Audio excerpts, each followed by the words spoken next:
The first time the water knocked back, I almost spilled my coffee all over the console. Not because it was loud. Everything out here is loud in a way you stop noticing. Pumps thrum. Vent fans rasp. The rig's steel bones creak like an old throat every time a swell lifts the legs. You learn to live inside a constant mechanical growl. But that sound wasn't the rig. It was 3 quick taps, 1 long drag, like fingernails raking the outside of a hull. And it came through my headphones. I work nights for a subsea monitoring outfit that contracts to whoever's scared enough to pay. Oil companies, undersea cable guys, Navy-adjacent research, anyone with something expensive sitting in deep water that they don't want to lose or have photographed. We don't guard anything the way people imagine. We watch, we listen, we log. If a sensor trips or a camera sees something it shouldn't, we clip it, tag it, send it up the chain. Most nights it's boring as sin. 12 feeds on my wall. For ROV cameras, grainy, green-tinged lenses staring down risers and manifolds like dead eyes. 3 are interior cams in the subsea control pods and wetmate junction boxes. 2 are hydrophones you can switch between, 1 tuned for low frequency, 1 for high. The rest are diagnostics, pressure curves, flow rates, valve positions. I sit in a sealed room on the platform called the operations module, which is a fancy way of saying a windowless box that smells like ozone and wet socks. Nobody bothers me between 2300 and 0700 unless something catches fire or someone's heart does something stupid. My pay is trash, but I'm good at staring at nothing and hearing the difference between normal and wrong. Last month, normal started getting holes punched through it. At first it was tiny. A camera would freeze, pixelate, then snap back. The timestamp would hiccup 02:14:09, 02:14:10, then jump to 2 hours, 17 minutes, and 42 seconds like time got bored and skipped ahead. I told Dina, my shift supervisor, because that's what you do if you're trying to be a responsible adult. Dina had the permanent expression of someone holding back a migraine and a murder charge. Old firmware, she said without looking up from her tablet. Salt fog, power noise. Log it. It's not power noise, I said. It's clean. It's like the system's switching inputs. Dina finally looked at me like I'd started speaking whale. You want to file a ticket? File a ticket. Don't make it my problem at 3 a.m. So I filed tickets. I logged glitches. I did my job. The holes got bigger. Feeds would cut to things that weren't in our rotation. I'd be watching camera 3 on the north riser, steel pipe vanishing into black water, when a screen would flicker, and suddenly I'd be looking down a flooded corridor with handrails and safety stripes, like the inside of a submarine or a tunnel. Then it would blink back to the riser like nothing happened. At first, I thought someone had misconfigured the matrix, like we were accidentally pulling another client's cameras. That happens. Some idiot in Houston drags a feed into the wrong slot. You end up watching a convenience store in Louisiana while you're supposed to be monitoring a blowout preventer in the Gulf. But these weren't convenience stores. They were underwater places. Empty dive locks with condensation running down the glass. A cramped galley with straps on chairs. A steel ladder disappearing into a hatch rimmed with frost. And beyond it, water black as ink. And the audio, when it cut, sometimes the hydrophone feed didn't match. I'd hear distant pings that weren't ours. Not the polite, spaced-out sonar pulses of normal navigation. These were warped, close, like something right up against metal. 3 taps, 1 drag. I logged every anomaly in a notebook because the system log felt too clean, too editable. I wrote times, feed number, duration, anything I could remember. After 2 weeks, I had pages of it. No pattern I could find. Different feeds, different times, always brief. Never more than 10 seconds. Then I saw myself. It was 3:47 on a Tuesday. I remember because I just checked the hydrophone, bored out of my skull, and I was thinking about stealing a protein bar from the galley when camera 7, interior cam inside our subsea control pod, glitched. The pod is a steel box the size of a walk-in closet sitting on the seabed, full of valves and electronics. Its camera is always boring, pipes, labels, a little status light blinking like a patient heartbeat. The image flickered, and suddenly I wasn't looking at pipes. I was looking into a cramped kitchen with a porthole window and cabinets bolted shut with latches. A fluorescent strip light buzzed. The whole room had that underwater habitat vibe. Everything squared off, everything designed to be wiped down, nothing that could float away. Someone stood at the counter with their back to the camera, pouring something from a pot into a sealed container. Their shoulders moved the way mine move when I'm concentrating the little hunch. They turned. It was me. Same face. Same busted eyebrow scar from 3rd grade. Same crooked front tooth I keep meaning to fix. I was wearing a dark blue coverall with a patch I couldn't read. My hair was damp like I'd just come out of a shower or a dive. I looked straight into the camera like I knew exactly where it was. 2 seconds, maybe less. Then the feed snapped back to the control pod like the ocean had swallowed the room. I sat there with my hands hovering over the keyboard, fingers numb. I rewound, because of course I did. I watched it again, slower, frame by frame. Definitely me. Definitely not any place on the rig. There's no porthole window in our modules. No latches like that. And the patch on the coverall, on the shoulder, looked like a stylized wave around a trident, something official, something not ours. I checked the timestamp. 3 hours, 47 minutes, and 12 seconds. Same as the current second. But the date was wrong. It was 3 days ahead. I clipped it. I saved it to my personal drive, not the company archive. My heart was trying to climb out through my throat, and I kept tasting metal like I'd bitten my tongue. I didn't tell Dina. I told myself I'd sleep when shift ended, but when I got back to my bunk, the mattress felt damp, even though it wasn't. I stared at the ceiling, listening to the rig breathe. Every time a pipe ticked, my body flinched. All I could see was that kitchen, that porthole, my own eyes looking into the lens like I'd been caught. The next night, I watched the wall like it owed me money. I kept the hydrophone up more often, too, because I wanted to hear it before it happened. The glitches always had a sound, like a tiny vacuum pop in the audio channel. At 2:18, I saw the kitchen again. Same angle, same strip light, but it was empty. The pot was gone. The counter was wiped clean like someone had scrubbed it hard. The porthole showed nothing but darkness and a smear of faint blue-green, like bioluminescence drifting past. 6 seconds. Then the feed blinked back to the riser I was supposed to be watching. I checked the timestamp. Current time. Date. 2 days in the future. I stopped pretending it was a routing error. I started pulling old recordings from the archive. Our company keeps 90 days before it gets purged, and I have access because I'm the idiot on Graveyard. I wrote a script to scan for time discontinuities, anything where the embedded timestamp didn't match the server log. It took a few hours, and I watched the progress bar creep while the rig groaned around me like it was annoyed I was awake. It spat out a list, hundreds of clips. I filtered for ones that involved the same unknown camera identifier that had shown me the kitchen. There were fewer, 40-something. I opened the first one, and there I was. Different location, different clothes, but always me. In one clip, I was walking down a narrow corridor lined with pipes and cable trays. Condensation ran down the walls. The air looked thick like the camera lens was fogging.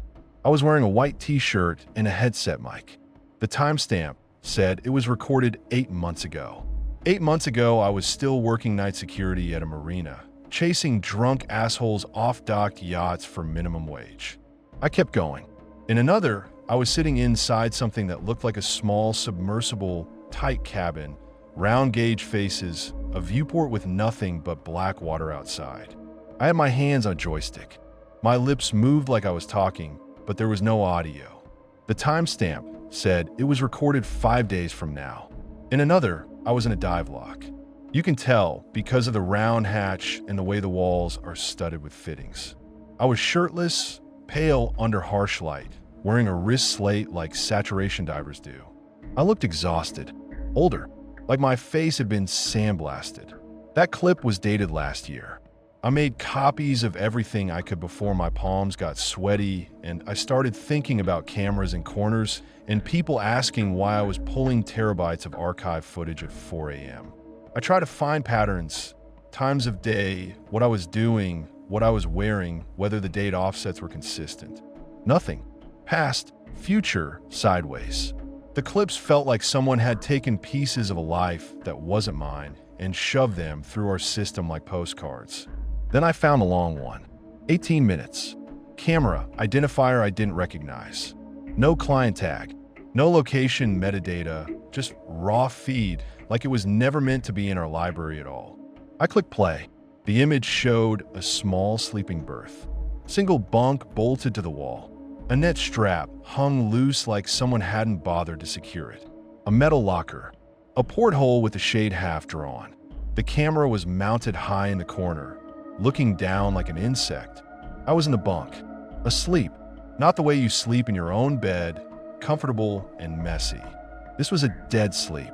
Limbs heavy, mouth slightly open. The kind of sleep you get after your body's been pushed too hard and there's nowhere to run from tired. I watched myself for 18 minutes. Every little movement made my skin crawl because it was so intimate and so wrong. A twitch of fingers, a shift of my jaw, a breath that fogged the air for a second. At 16 minutes, I sat up. Not like waking, not like a normal, what was that noise, sit up, like a hand had grabbed the back of my neck and hauled me upright on a string. My eyes were open, but they weren't looking at anything. They were flat, empty. I swung my legs off the bunk and stood. The movement was stiff, puppet-like.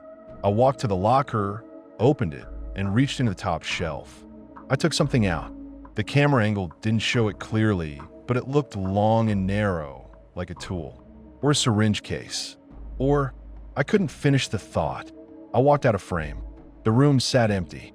The bunk was rumpled, net strap hanging like a tongue. 2 minutes later, the clip ended. I sat back in my chair, so hard it squealed against the floor. My mouth tasted like pennies. I didn't recognize the berth. Not my rigged bunk. Not any cabin I'd ever slept in. But it was definitely me in that bed. I did the thing everyone does when reality starts sliding. I tried to prove I wasn't the problem. Maybe I was sleepwalking. Maybe I was having some kind of dissociative episodes. Maybe I'd been inhaling too much solvent on the rig and my brain was cooking itself. So I started recording myself. Not just a little. I got obsessive. I set my phone in the corner of my bunk and recorded every time I slept. I recorded myself brushing my teeth in the communal head. I recorded my commute down the passageways, the elevator cage that rattles and smells like oil. I recorded my entire shift, screen capture the feeds, audio, everything, because if the system was inserting footage, I wanted proof of when. For a week, I lived like I was being audited by God. Nothing unusual. My sleep footage showed me snoring and rolling and scratching my ass. No papit si tu pese. No midnight locker rights. No blank-eyed march into the dark. But the clips kept appearing in the archive, and they started getting uglier. I saw myself in a flooded maintenance shaft, water up to my waist, one hand on a rope, the other holding a flashlight that barely cut through the silt. My breathing was loud, panicked like I'd been running. The timestamp said it was recorded tomorrow. I saw myself in a cramped medical bay, stainless counters, cabinets labeled with red crosses. I was sitting on the floor against a wall with my knees up, my head in my hands. Someone off camera was yelling at me. It wasn't a friendly voice. It was the kind of voice that only comes out when someone thinks you've gotten people killed. I couldn't hear the words, but I could see the spit flying. That clip was dated 2 weeks ago. 2 weeks ago, I was on this same shift, eating microwave noodles and trying not to think about my student loans. I saw myself arguing with a man in a saturation dive control room. Banks of monitors, joysticks, the big red emergency blowdown lever behind glass. The man grabbed my collar. I shoved it back. My face was twisted with this ugly fury I barely recognized. There was a window in that room. Not an outside window. A thick, round viewport. Behind it was water.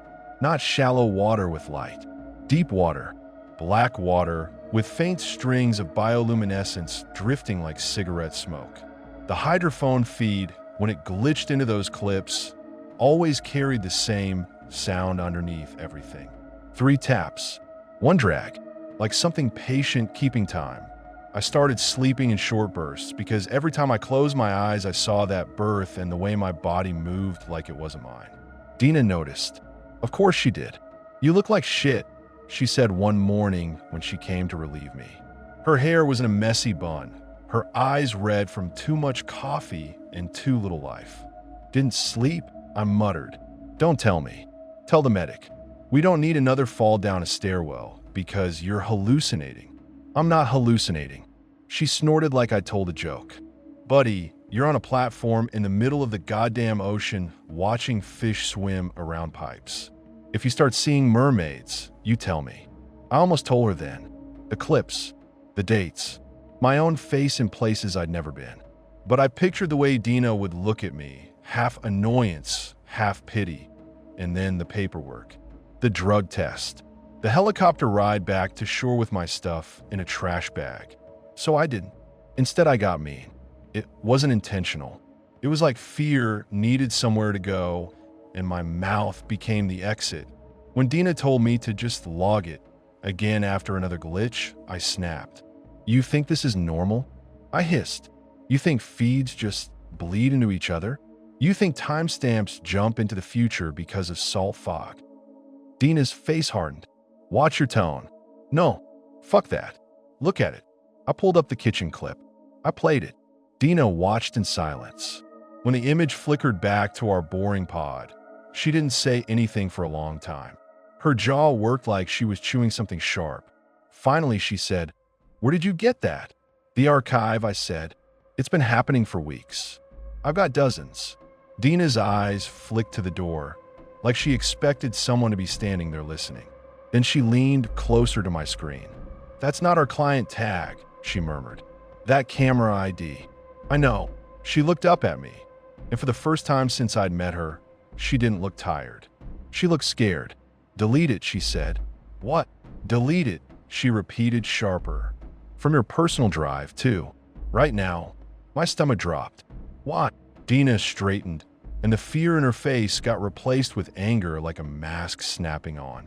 "Because if that feed is in our system, and you've pulled it, and someone audits the polls." "Who?" I cut in. "Who's auditing what?" "We're babysitting pipes." Dina's voice went low. "This contract isn't just pipes. Don't be stupid. You think the only people with money for deep water monitoring are oil companies." She stared back like she wanted to slap me and hug me at the same time. "I'm not deleting it," I said, because the words came out before I could stop them. "That's me. That's my face. If someone's recording me." Dina's hand slammed down on the console. The impact made the monitors tremble. "You don't get it. If that's you, then something is very wrong, and you poking at it isn't going to make it less wrong." "You saw it," I said. My voice cracked. "You saw me." Dina swallowed. "I saw a person who looks like you. It's me." She leaned in close enough that I could smell her breath, coffee and mint gum, and something like anxiety sweat. "Listen to me. You keep your head down. You do your shift. You log what you're told to log. And you stop digging in places you don't have clearance to dig. If you don't, they will." "They will what?" I shot back. "Fire me? Good. I'll go back to the marina. At least there the worst thing that happens is some drunk guy tries to piss off the end of a dock." Dina's eyes flashed. "You think this is about your job? You think you're the main character in some bullshit mystery?" I flinched at the way she said it, because it was too close to what my own brain had been whispering at 4 a.m., trying to make sense of impossible footage. Dina exhaled hard through her nose and stepped back. "Delete it," she said again, quieter. "Please." That "please" did it. It wasn't Dina the supervisor. It was Dina the person, asking me not to get eaten. I didn't delete it in front of her. "Elite." I nodded. I said, "Okay." Dina left. The door shut. The room swallowed her footsteps. I sat there staring at my own face frozen on the screen. Then the hydrophone popped with that vacuum sound, and the low-frequency channel filled with something that wasn't rig noise. A slow, heavy thump, then 3 quick taps, then 1 long drag. I ripped the headphones off like they'd bitten me. I went back to my bunk after shift and tore it apart. Not metaphorically, literally. I pulled my mattress up. I checked under it. I checked the bolts. I ran my fingers along the underside of the bunk frame, looking for anything that wasn't steel and grime. I looked behind the locker, under the tiny sink inside the vent grill. No camera. No little blinking LED. But everything smelled off. Like brine where there shouldn't be brine. You know how the rig smells normally? Diesel, hot metal, old cooking oil, human bodies marinating in detergent that never quite wins. This was different. This smelled like low tide trapped in a jar. Like rotting kelp. Like the inside of a bait bucket that's been sitting in sun for too long. And the weirdest part? My floor was damp. Not puddled. Not dripping from the ceiling. Just damp. Like the air itself had sweated onto everything. I stood there barefoot, and the cold went right up into my bones. I started noticing little changes after that. Not big ones. Nothing cinematic. My toothbrush moved from the left side of the sink to the right. My boots weren't lined up the way I always line them up, toes pointing out because I'm an idiot with routines. The latch on my locker was closed when I knew I'd left it open. Easy things to blame on sleep deprivation. Except I started testing it. Before shift, I'd set something up in a way that felt too deliberate to forget. I'd lay 3 coins on the shelf in a perfect row. I'd wedge a folded paper towel under the edge of the door so it would crumple if the door opened. I'd come back after shift, coins rearranged, paper towel still perfectly folded, still wedged like nothing had happened.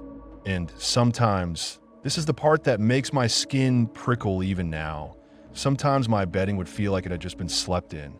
Warm, damp with body heat. Like I'd been there minutes ago, even though I'd been sitting under fluorescent lights staring at screens. I set up my laptop to record while I was on shift, because if someone was coming into my bunk, I wanted to see it. I propped it on a little desk, aimed it at the door, and bunk, plugged it in so it wouldn't die. When I got back in the morning, I checked the footage. 7 hours of an empty room. No door opening. No sado. No movement. But my coins were in a different pattern. And my pillow had a wet spot like someone's hair had been pressed into it. I laughed. It wasn't funny. It was my brain trying to cough up panic. I went to the rig medic that afternoon because I needed someone to tell me I wasn't losing it. The medic was a thick-armed guy named Raul who'd seen every variety of idiot injury you can get on a platform. Raul checked my blood pressure. He shined a light in my eyes. He asked about sleep, stress, substances. "You having nightmares?" he asked. "Not nightmares," I said. "Just not sleeping." Raul's mouth tightened. "Any hallucinations?" "No." I lied again because I didn't want to say I keep seeing myself in underwater rooms that don't exist. Raul gave me a look like he knew I was lying, but didn't have time to wrestle it out of me. Hydrate. Cut caffeine after midnight. I can give you something mild to help sleep, but if you're on shift, you can't take it. "Yeah," I said. "Sure." I left with a bottle of ibuprofen like it was going to fix anything. That night at 4:52, the feed glitched again.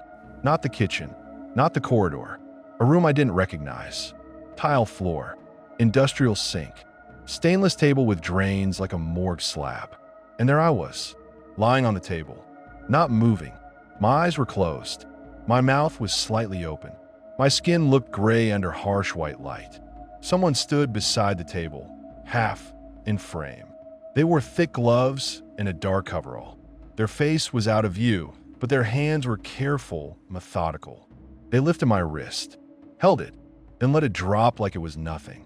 They stood there for a long moment, just looking down at me like they were making sure. Then they walked away. The camera stayed on my body. The room's silence felt so heavy I could hear my own heartbeat through my skull. 3 minutes. Then the feed snapped back to the control pod, its blinking status light suddenly obscene. I didn't breathe until the clip ended. My hands were locked around the edge of the desk, so hard my knuckles had gone pale. I checked the timestamp. Recorded at 4:52. Date today. Time of recording, 6 hours from now. I got up so fast my chair hit the wall. I found Dina in the galley, and I didn't care who heard. I just watched myself die, I said. Dina didn't even flinch. That's the thing that made my stomach sink deeper than the ocean. She didn't look confused. She looked like she'd been waiting. "What did you do?" she asked. "What did I do?" My voice was high and ugly. "I watched a fucking feed. That's my job." Dina's jaw worked. She kept her voice low, but it had teeth in it. "Did you clip it?" "Yes." "No." Sulut. It's in my drive." Dina's hand clenched around her mug. "You're not listening." "I listen." I snapped. I listened so hard I can hear the ocean knocking on steel in my goddamn sleep. People turned in the galley. Someone muttered, "What the hell?" Dina stepped closer, and her eyes were sharp and wet. "You need to stop. Right now. You need to stop fighting it." "What does that even mean?" I hissed. "Stop fighting what dash? Time travel? Ghost cameras? Some asshole hacking me from the bottom of the sea?" Dina's mouth trembled like she was about to say something and hated herself for it. "Not here," she said. "Come on." She led me into a service corridor behind the galley, where the noise of the rig turned into a distant hum. The metal walls were cold enough to make my skin goosebump. Dina leaned back against the bulkhead and stared at the floor for a moment, like she was counting her thoughts. "You ever hear of listening posts?" she asked. I snorted. "You mean like the Navy? Not the public ones." Dina's eyes lifted to mine. "Deep stations. Ones that sit on the seabed and don't exist on maps. They listen for things. Subs, sure, but also other stuff. Patterns. Anomalies. Sounds that don't match any known machine." "Why are you telling me this?" "Because this contract," she said, voice tight, "is tied to one of those. And those feeds you're seeing? They're not supposed to route through our system. They're air-gapped. Sealed." "Then how?" Dina cut me off. "Because something down there is bleeding through. And you," she swallowed hard. "You're in it." A cold feeling opened under my ribs. "You knew," I said. Dina's laugh was bitter. "I knew weird shit happens. I knew people on night shift sometimes see things on the feeds that aren't in the rotation. I knew if you talk about it too loud, you get rotated off the contract and flown home with a medical concern stamped on your paperwork. So you just let it happen," I said. Dina's eyes flashed. "Don't you put that on me. I'm trying to keep you alive. I'll watch myself on a slab." Dina's voice cracked. "Then don't go where the slab is." "How the hell am I supposed to know where it is?" Dina pressed her fingers to her forehead. "This is the part where you listen. When a system starts showing you those clips, it's not warning you about random crap. It's aligning, like a compass needle. It's pulling you toward a point." I stared at her and my mouth went dry. "Toward what?" Dina didn't answer right away. She looked down the corridor toward the sealed doors that led deeper into the rig's guts. The place's normal crew didn't have reason to go unless something broke. Then she said, very softly, "Toward the waterline. Toward the lock." My stomach flipped. "There's no lock on this rig," I said automatically. Dina's gaze slid to mine, and the fear in it was older than anything I'd seen on her face before. "Yes," she said, "there is." I backed up a step. "No, we don't have a saturation system. We don't do diving ops." "We don't," Dina agreed. "Not officially. Not on paper. Not where the guys in hard hats talk about it over dinner." My heartbeat was loud enough to drown out the hum of the rig. "That's insane," I said. "I'm not going down there." Dina pushed off the bulkhead. "Then quit. Get on the next chopper. Tell Raoul you're hearing voices. Punch a guy if you have to. Just don't." The overhead lights flickered. Just once. The corridor went dim, then bright again. And somewhere, faint through the metal, I heard it. 3 taps. 1 drag. Dina froze. Her face went white like someone had pulled blood out of her. "You heard that?" I whispered. Dina's throat bobbed. "Yeah. What is it?" Dina's eyes darted, like she expected something wet to seep under the door. It's a signal. A knock code. They use it for the lock sometimes when comms." "They?" I barked. "Who the fuck is they?" Dina's voice went sharp. People with clearance. People who don't answer to you. People who will ruin your life if you keep pulling feeds and asking questions. I laughed, and it came out ugly. My life is already ruined. I'm watching myself get dragged around on camera like a damn puppet. Dina grabbed my arm hard enough to hurt. Then stop playing. Stop watching. Stop clipping. I yanked my arm free. You want me to just close my eyes and pretend it's not happening? Yes. Dina snapped, and for the first time her composure shattered. Yes, because if you keep looking, it looks back. That's how it works. My mouth went cold. Dina's eyes were wet now, and she hated that I could see it. I'm serious, she whispered. It started with glitches for the last guy. He thought he was smarter than the system. He thought he could trace it. What happened to him? I asked. Dina stared at me for a long second. Then she said they flew him home in a sealed bag. The corridor felt suddenly too tight, too airless, like I was already in a chamber and the pressure was climbing. I stumbled back toward my station, toward my wall of screens, toward the one place I could pretend I was in control, because at least there were buttons. At 7 o'clock, I clocked off early. I didn't care. I walked to my bunk like the rig was a maze and I didn't trust any corner. I locked the door. I shoved the chair under the handle like that would stop anything. My hand was shaking so hard I could barely work the latch. I sat at my little desk with all the lights on, my laptop open, my phone in my palm like a weapon. It was 10:47. In 6 hours, according to the clip, I was supposed to be dead on a steel table in a tiled room. I tried to be rational. I tried to breathe. I tried to tell myself Dina was messing with me, or I was sleep deprived, or someone was staging footage as a prank that went too far. But you can't fake the way water sounds when it moves through a structure. You can't fake the taste of salt in the air where it doesn't belong. I pulled up every clip I'd saved. I went through them again, slower, looking for anything I'd missed the first time. In the 18-minute sleep clip, right at the end, after I'd walked out of frame and the room sat empty, the camera shifted. Just slightly, like someone adjusted it. And for maybe half a second, in the porthole glass, there was a reflection. Someone standing in the room, watching the bunk. The resolution was garbage, but the silhouette was clear enough to make my skin crawl off my body. The outline of a head, shoulders, arms raised, holding the camera. It was me. Same posture, same slant of the neck. I sat there staring at that frozen frame until my eyes watered. My phone buzzed. A notification from the company monitoring app. The one that lets us check feeds remotely in case something trips while we're off duty. A new clip had been added to the archive. My thumb hovered over it like it was a live wire. I tapped. The screen loaded, and I almost dropped the phone. It was my bunk, right now. Same angle as my laptop camera should have been, except my laptop was facing the door, and this was behind me, over my right shoulder, showing my hands on the keyboard, showing the words on my screen as I typed. I turned my head slowly. There was nothing behind me but a steel wall. No vent, no shelf, no camera. On my phone, I could see myself sitting at the desk, shoulders moving with my breath, fingers tapping. The timestamp said live. I looked down at my own hands. They were still. On the phone, my hands were moving, typing. I stood up so fast my chair scraped. On the screen, I stayed seated, still typing. I turned around, heart slamming against my ribs. Nothing. Cold steel. Condensation beating like sweat. My own reflection warped in the tiny porthole in the door. On my phone, the other me didn't even glance up. He kept typing like he couldn't hear me breathing. The rig groaned around me.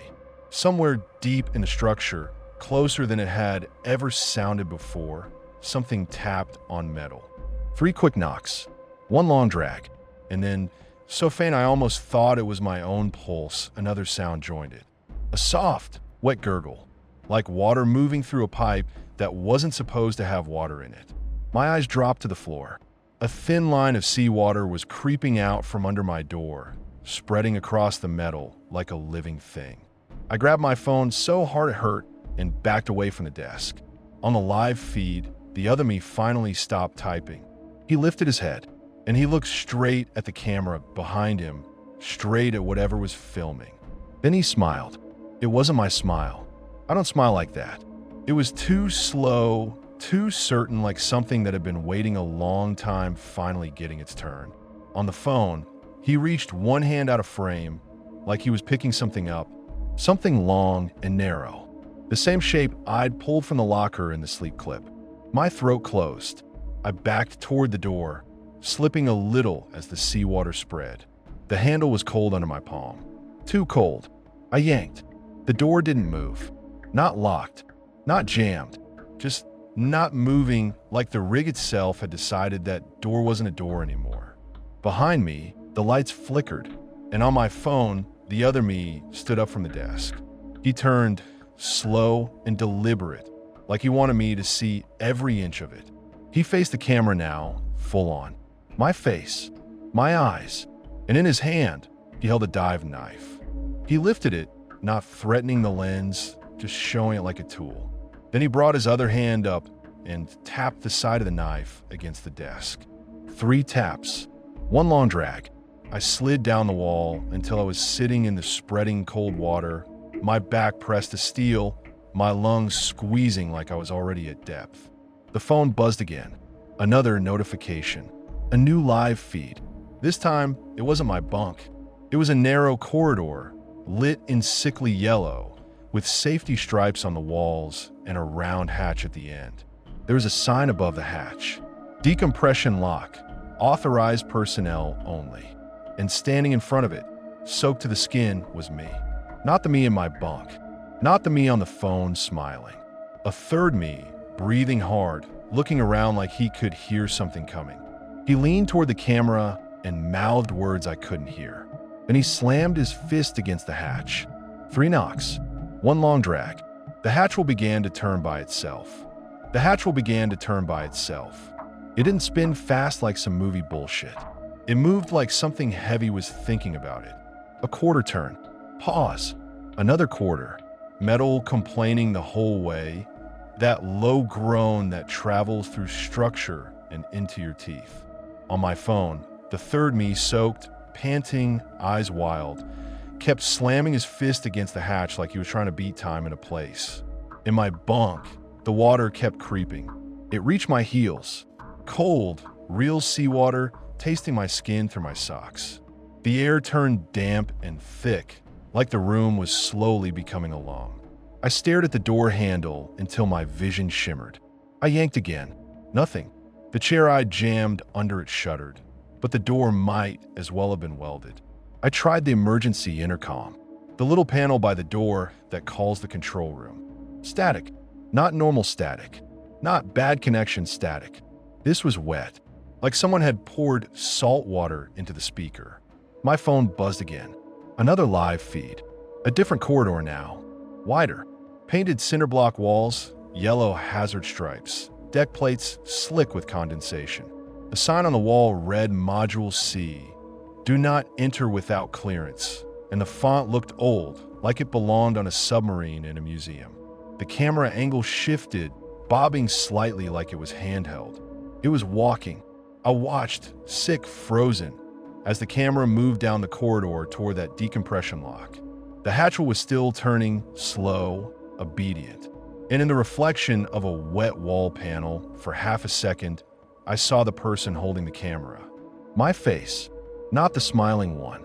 Not the soaked one. The one from the birth clip. Blank eyes. Puppet posture.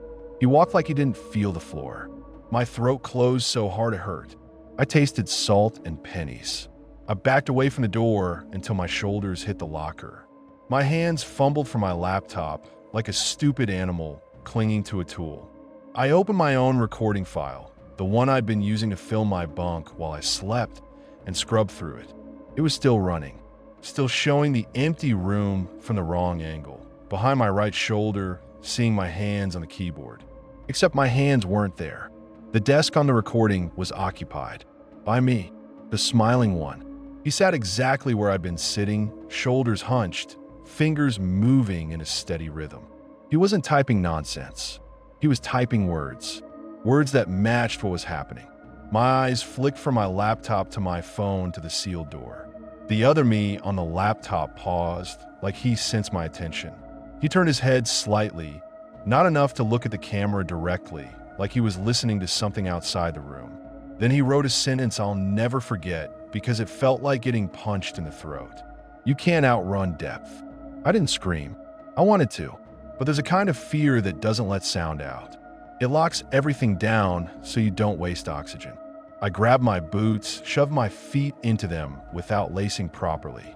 I yanked the chair away from the door, more out of reflex than hope. The door handle turned in my palm without resistance. The door opened. Just like that. The seawater that had been creeping under it stopped. Not receded. Stopped, as if the ocean had decided it had made its point. I stepped into the passageway and almost slipped. The deck outside my bunk was damp too. Not drenched, just slick like someone had mopped with brine. The air smelled wrong everywhere now. Low tide, trapped inside steel. I ran. I didn't care if someone saw me sprinting down the crew corridor in half-laced boots.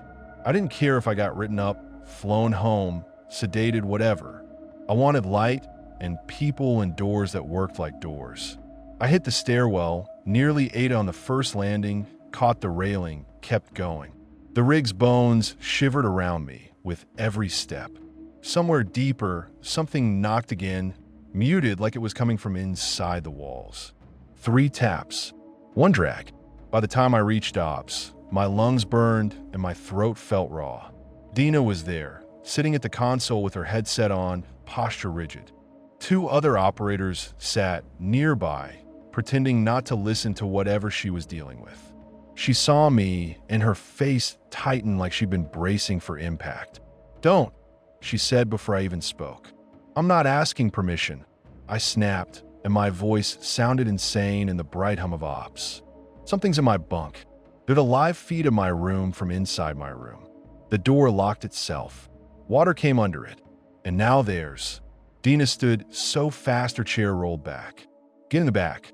She grabbed my elbow hard and hauled me into the tiny side office behind ops. She slammed the door.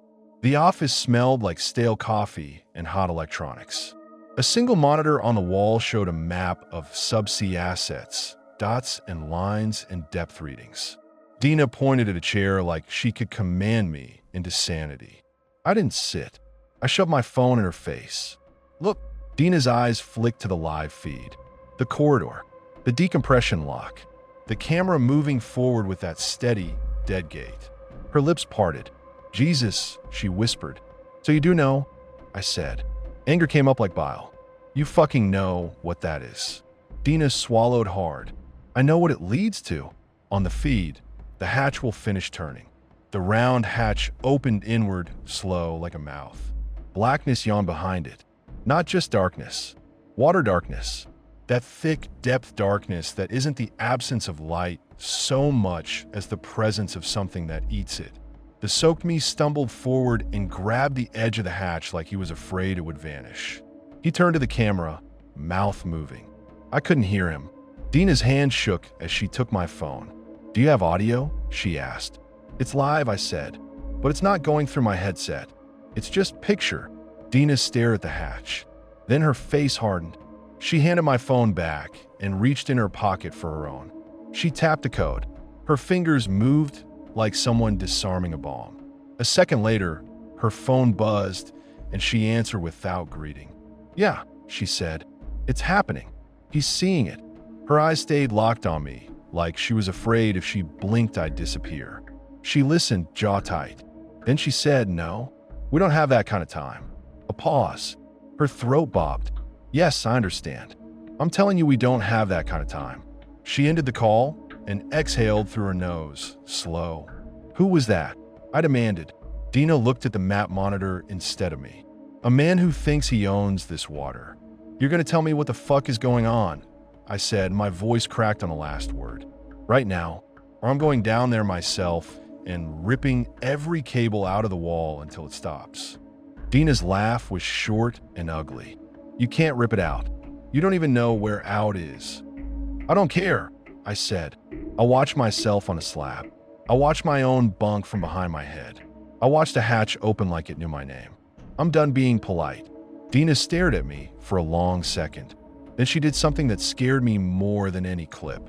She softened. She looked tired in a way that had nothing to do with night shifts. "I'm going to say this once," she said quietly, "and then you're going to shut up and listen, because if you interrupt me, I swear to God I'll knock you out." I didn't speak. Dina pointed at the map monitor. "You see that? A single dot pulsed on the screen, far below our platform's coordinates. A label hovered near it. Node 7B. That's not an oil asset," she said. "It's not a cable repeater. It's not a research module. Officially, it doesn't exist." My mouth went dry. "A listening post." Dina nodded once. "They call a station. It sits on the seabed at a depth where normal divers can't reach it, where ROVs have to work like blind hands. It's hooked into undersea cables. It listens. It records. It watches." "Watches what?" I asked, and the word came out thin. Dina's eyes flicked to mine. "Everything that moves down there." I swallowed.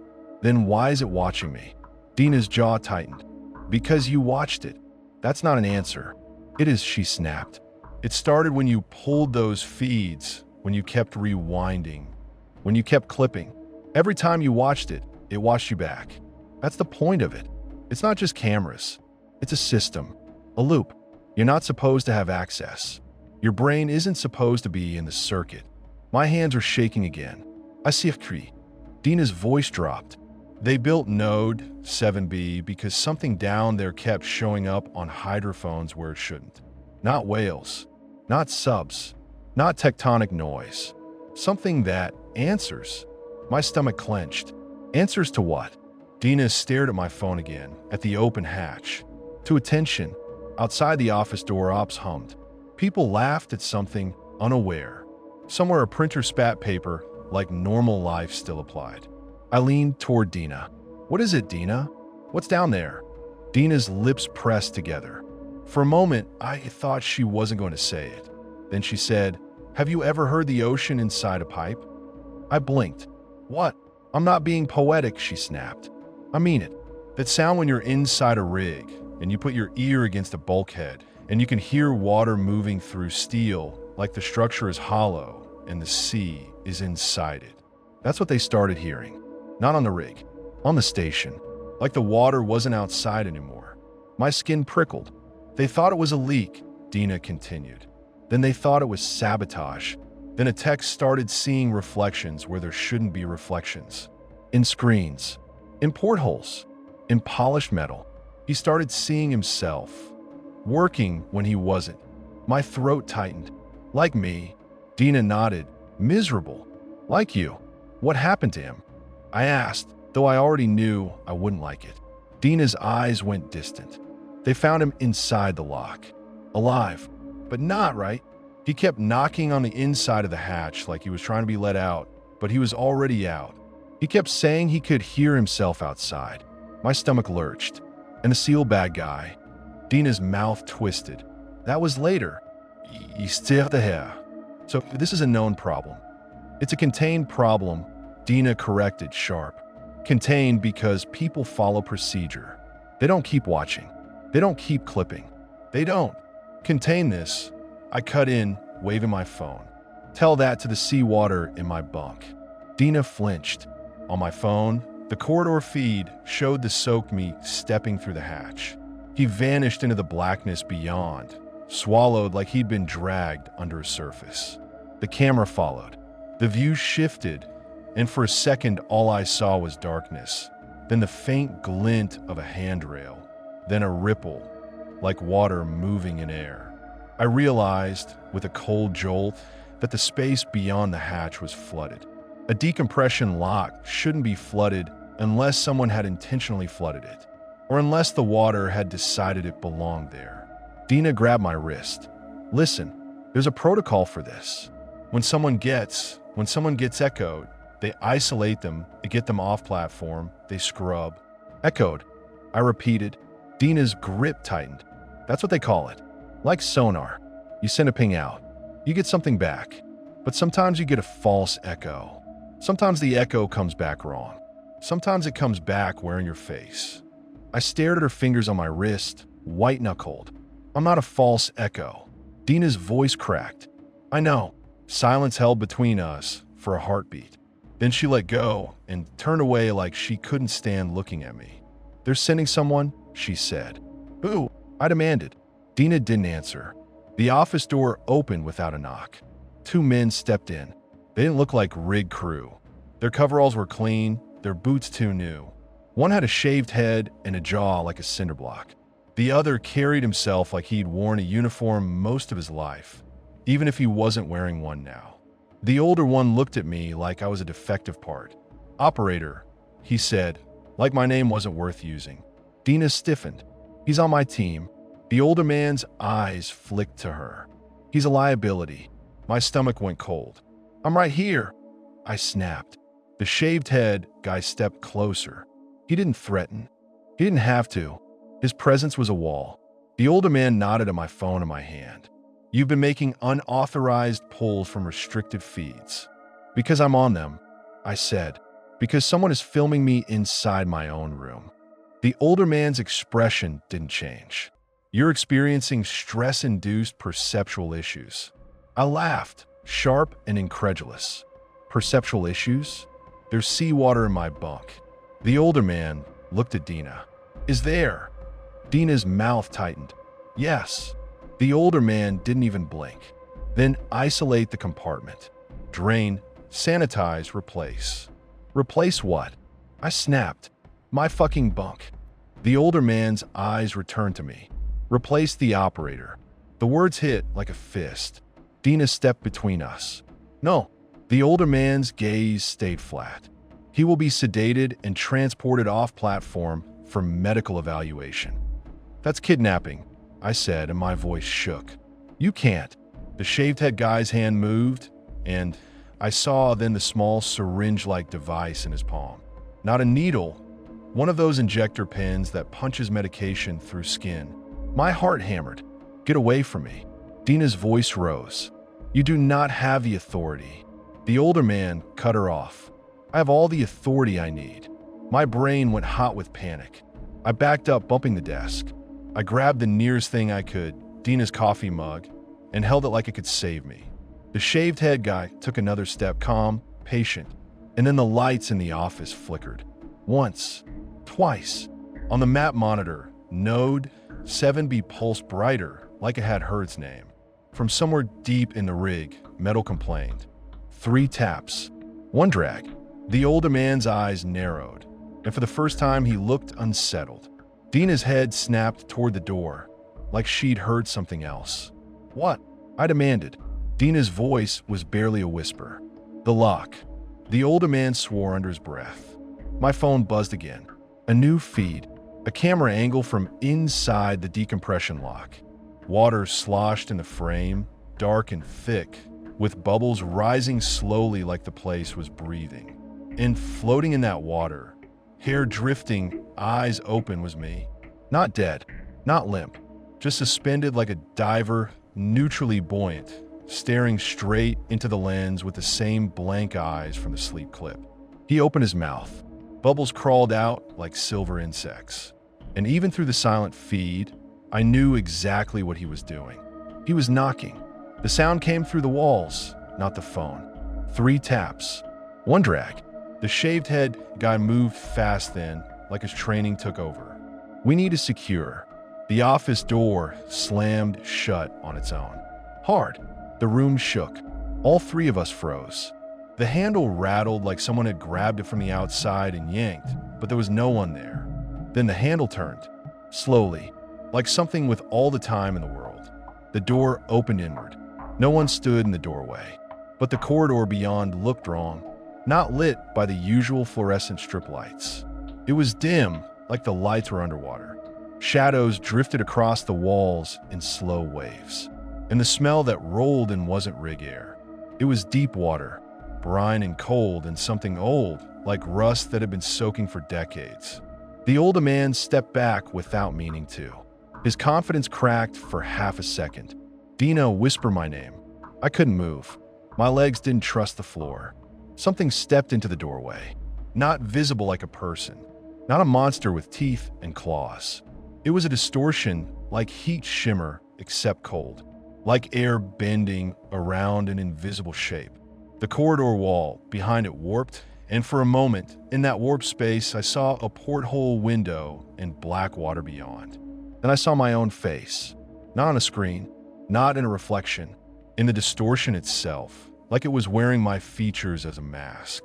The mouth moved, and I heard a voice in my head that wasn't mine, but it used my cadence, my rhythm, my stupid little pauses like it had studied me. Come down. The words didn't sound like a request. The shaved head guy raised the injector pen. Back off, he barked, voice shaking just enough to betray him. The distortion didn't flinch. The older man grabbed Dina's arm hard. We're leaving. Dina yanked free. No, you're not taking him. The older man's eyes flashed. This is bigger than him. It's always bigger, Dina snarled. That's how you justify everything. The distortion moved.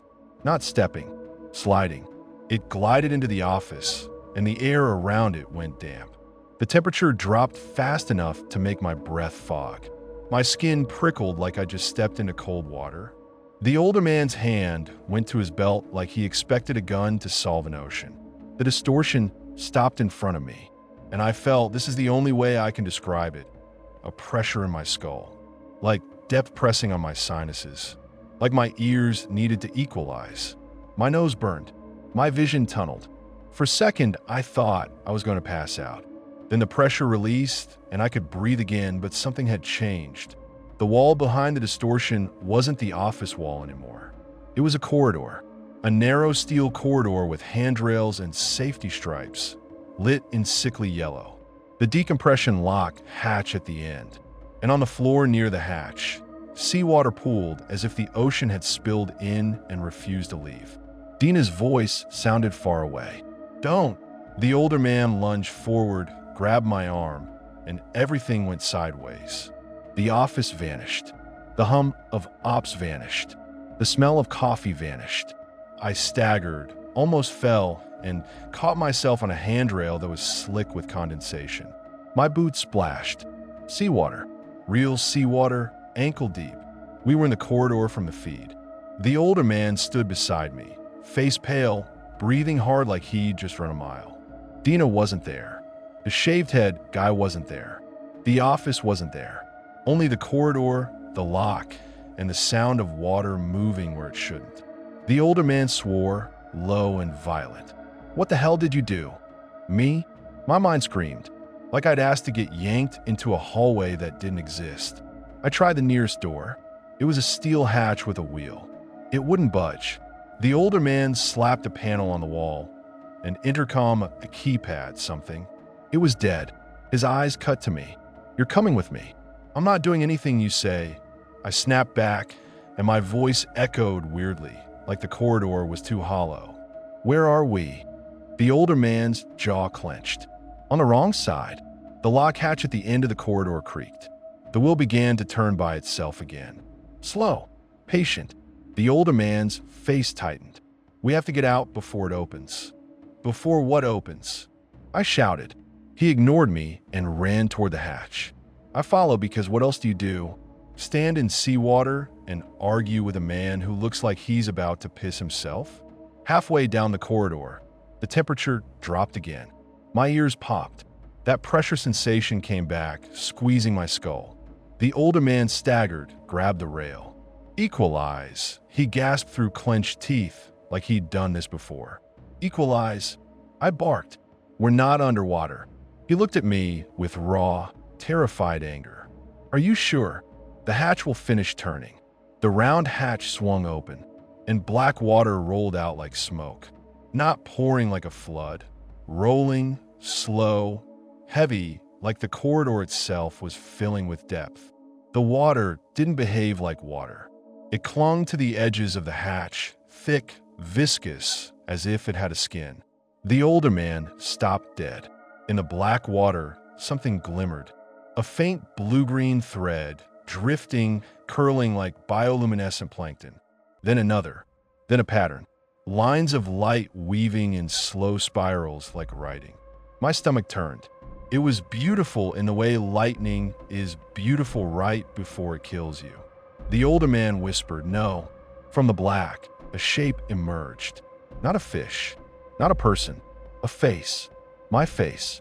It pushed forward as if the water was a membrane, and the face pressed against it from the other side. Eyes open, mouth closed, watching. Then the face smiled. Not my smile. That slow, certain smile. And a hand, pale, gloved, lifted inside the blackness. It knocked on the inside of the hatch. 3 taps, 1 long drag. The sound traveled through the metal into my bones. The older man stumbled backward, almost fell. His feet splashed in the ankle-deep seawater. He grabbed my sleeve hard. "Run." "Where?" I yelled, voice cracking. He didn't answer because he couldn't.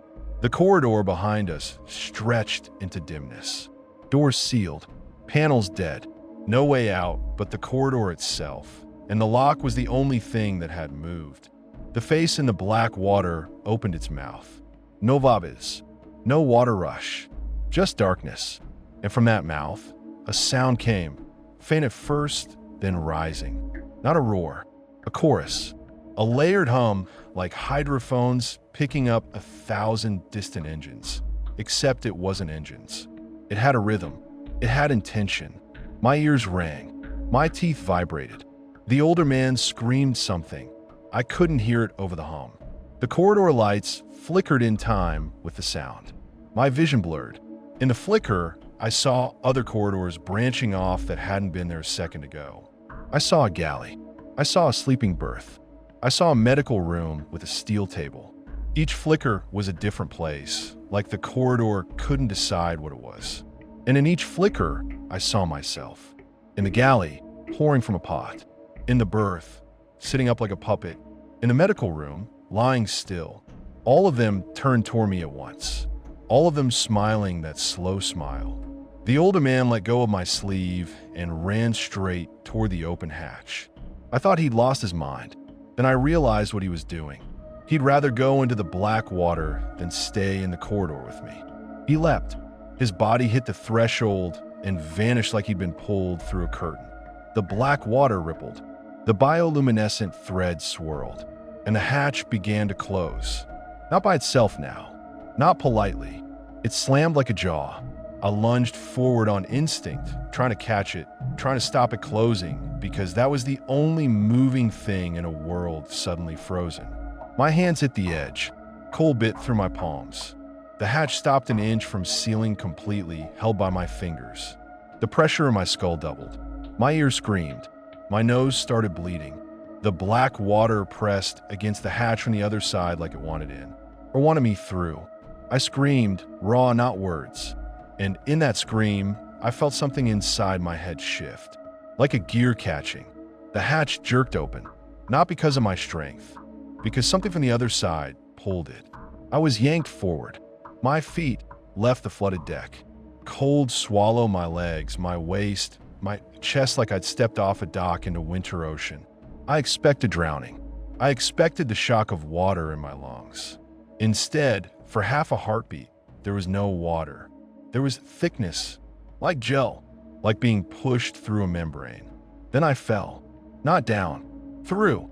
I landed hard on metal grating, coughing, gasping, my body trying to decide whether it was wet or not. My clothes were soaked. My hair dripped. Water ran off my chin, salty and cold. The air I inhaled tasted like recycled oxygen and rust. I was in a chamber. Round walls, handrails, pipes, gauges. A big viewport window set into the far wall.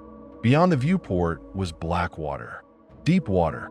The kind that makes your brain whisper about pressure crushing you like an eggshell. A red strobe light pulsed overhead, slow. The door behind me, a round hatch, was shut. A sign above it read, "Decompression lock." My chest heaved. My hand shook. I forced myself to look around. There were other doors, hatches, leading out of the lock into a wider passage. The passage walls were steel, painted a sickly yellow, streaked with condensation. I could hear water moving somewhere behind them. Not leaking, not dripping, moving like it had a destination. 3 taps echoed faintly from somewhere deeper. Then the drag. My stomach clenched. "Hello." My voice came back to me warped, like the air was denser than it should have been. A light above one of the hatches flicked from red to green. The hatch will turned, not by itself this time. A hand gripped it from the other side. The hatch opened, and a man stepped in, dripping wet, breathing hard. The older man. His eyes were wide and bloodshot. His face looked older in the harsh red strobe. He grabbed my collar and slammed me back against the lock wall. "Why you?" he hissed. I shoved his hands away. "Get off me." He didn't. His grip tightened. "Do you know what you've done?" "What I've done?" I spat, and the anger came hot through the terror. "You dragged me into this. You tried to drug me." His eyes flicked toward the viewport like he expected something to be staring back. This station was stable. Stable, I barked. There's seawater crawling through walls and my own face in a fucking hatch. He shook me once hard. It was stable until you looked at it. I stared at him, breathing hard. My nose still bled, warm against cold skin. The older man's voice dropped. "You ever hear of resonance?" "Don't," I snapped. "Don't try to science me out of this." He flinched like I'd slapped him. Then he looked exhausted, suddenly, like he'd been carrying this longer than I'd been alive. "We listen down here," he said. "We listen to the deep. We listen for things that don't show on surface instruments. The ocean talks. We build a mouth for it. A mouth with cameras and hydrophones and cable lines that reach into everything." He released my collar and stepped back, wiping water from his face with shaking hands. "We found something," he whispered. "Something that answers. Something that doesn't like being ignored." My throat tightened. An underwater civilization. The older man's laugh was bitter. "If that makes you feel better, sure. Call it that. Then what is it?" He looked at me, and his eyes were full of something I didn't want to name. "It's an echo," he said. "A consciousness that lives in pressure waves. In reflection. In feedback. It doesn't have a body. It borrows." I swallowed. "Borrows what?" His gaze slid over my face like he was measuring my skull. "Us." My skin crawled. He gestured toward the hatch he'd come through. "Come on. I'm not going anywhere with you," I said. He snapped, sudden rage flaring. "You want to stay in the lock? You want to wait until it floods and you can't breathe? You want to see what happens when the station decides your lungs are optional?" I flinched. The hum, the chorus sound, was faint here, but I could feel it under everything like a bass note through metal. The older man shoved the hatch open wider. "Move." I moved, not because he'd ordered me, because the lock air tasted wrong, because the viewport showed black water that felt like an eye. We stepped into the corridor. It looked exactly like the feeds. Yellow walls, handrails, condensation. Seawater pooled in corners like the station was sweating. Lights flickered overhead, not random, patterned. 3 flickers. 1 long dim. I felt sick. The older man didn't look at the lights. He kept his eyes forward. We passed sealed hatches labeled with stenciled words. Control, medical, habitat, observation. My throat tightened at medical. "Is that where I started?" The older man cut me off. "Don't." His voice cracked on the word. We reached control. The hatch opened, and the room beyond was exactly like something I'd seen in one of the clips. Banks of monitors, joysticks, headsets hanging on hooks. A big central console with dials and switches that looked older than they should for any modern installation. And on one wall, mounted like a shrine, was a screen showing live feeds. Not 12, dozens, hundreds. Undersea cable tunnels, deep canyons, manifolds crusted with barnacles, a wrecked submarine half buried in silt, a flooded city street with cars ghosting under algae, places that shouldn't exist together, depths that didn't match. And in the corner of the wall on one monitor was my bunk on the rig. From behind my right shoulder, the smiling me still sat at the desk, typing. My stomach lurched. I stepped forward without meaning to. The older man grabbed my shoulder. "Don't get close." "Why?" I rasped. "Because it sees through you when you watch," he snapped. "You're a window now. I shook him off. It's already seeing through me. It's wearing my face. The older man's jaw clenched. Then you need to understand what you are to it. I stare at my bunk feed. On the screen, the smiling me stopped typing and lifted his head slowly. He looked directly into the camera. And even though he couldn't possibly see me through that lens, his eyes shifted slightly, as if he was looking at me where I stood in the control room miles below the surface. He smiled wider. Then he raised a hand and waved. My skin went cold. I backed up into a console. My hip hit metal hard enough to bruise. "What the fuck is that?" I whispered. The older man's voice was flat. "That's what's left after it takes the part of you that's useful." "What part is useful?" I snapped, panic sharpening into anger again. "My face, my hands, my memories." The older man didn't answer. Instead, he walked to a cabinet, opened it, and pulled out a folder. Paper, old school, like someone didn't trust digital. He slapped on the console and flipped it open. Inside were photos, not printed from a normal camera. These looked like still frames captured from monitors, grainy and slightly warped. Faces, men and women, crew, divers, techs. And in the corner of each photo, the same thing. A reflection that didn't match. A second face behind a face. An extra pair of eyes. A silhouette holding a camera. "Those are previous operators," the older man said. My throat tightened. "Previous, like me?" He nodded once.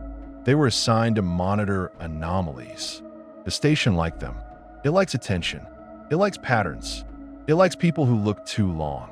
I stared at a photo of a man in a dive lock, his face pale, eyes hollow. In the viewport behind him, a second face pressed against glass like a mask. "How many?" I whispered. The older man's mouth tightened. "Enough." I flipped another page and felt bile rise. There was Dina, not current Dina on the rig. A younger Dina, hair shorter, face less tired, but eyes already haunted. She stood in a control room like this one, headset on, jaw clenched. And in the reflection of a monitor behind her, a second Dina stood, smiling slowly, holding a camera. My hand shook. Dina's been here. The older man's eyes flicked away. "Yes." She didn't tell me. I said, voice rising. "She tried," he snapped. "In her way." My chest burned. So she knew exactly what was happening to me and still kept me on shift like bait. The older man's face hardened. "You weren't bait. You were a mistake." That hit harder than I expected. I shoved the folder away. "Then fix it." The older man's laugh was humorless. "If I could fix it, you think we'd be having this conversation?" I clenched my fists. "Then what's the plan? Sedate me? Put me in a bag?" He flinched. "Tell me," I demanded. "Tell me what happens." The older man's eyes went flat. "Sometimes it stops if the operator is removed before full alignment." "Alignment?" I spat. "Like a compass needle." He nodded once. "It starts with glitches. Bleed through. Timestamps off. Then the system routes your image into places you've never been. Past, future, whatever it needs. Then it brings you into the station. And if you don't get removed, it duplicates you. It splits you into echoes." My stomach churned, and one of those echoes is the smiling thing in my bunk. The older man's gaze slid to the bunk feed. "Yes." "And the other, the blank-eyed puppet?" The older man's voice dropped. "That's the one it uses to move between reflections, between feeds, between water and air." My throat tightened. "And me? The original?" He looked at me for a long moment. Then he said, "You're not sure you're the original anymore." The room tilted. I grabbed the console edge to steady myself. "That's bullshit," I whispered. The older man didn't argue. He just looked tired, like he'd said it 100 times and watched people break every time. The chorus hum deepened slightly, and the overhead lights flickered in that pattern again. 3, 1. My skin prickled. "What's that?" I asked. The older man's eyes snapped to a side monitor showing a depth gauge. The numbers climbed and fell slightly like something big was passing nearby outside. "Something's close," he whispered. "Outside," I croaked. He nodded. My gaze slid to the viewport in the locked chamber visible on another feed. Black water. Nothing else. Then, faintly, a line of blue-green light drifted past like a ribbon. Then another. Then a pattern. The same writing like spirals. My lungs tightened. The older man swore under his breath. "It's here." I backed away from the monitor. "What does here mean?" "It means it wants you," he snapped. "Why?" I demanded. "Why me? I'm nobody." The older man's eyes flashed. "Because you saw yourself and didn't look away. Because you kept clipping, kept rewinding, kept feeding it attention. Because you're stubborn." My anger surged. "So it's my fault." The older man's face twisted. "No, it's our fault for building a mouth and acting surprised when something answers." A new sound cut through the hum. A wet gurgle. Not for pipes. Not for vents. From the floor drain near the console. I stared. Seawater bubbled up through the drain grate, slow, thick, like it was being pushed from below. "Move," the older man snapped. He grabbed a headset from a hook and jammed it over his ears, twisting knobs on the console. "This is station control," he barked into the mic, voice shaking. "We have incursion." "Repeat, we have incursion." Static, then a voice, faint and warped, like it was traveling through miles of cable and water. "Stood by. Maintain containment. Subject retrieval is priority." The older man's jaw clenched. "Containment is compromised. Maintain containment."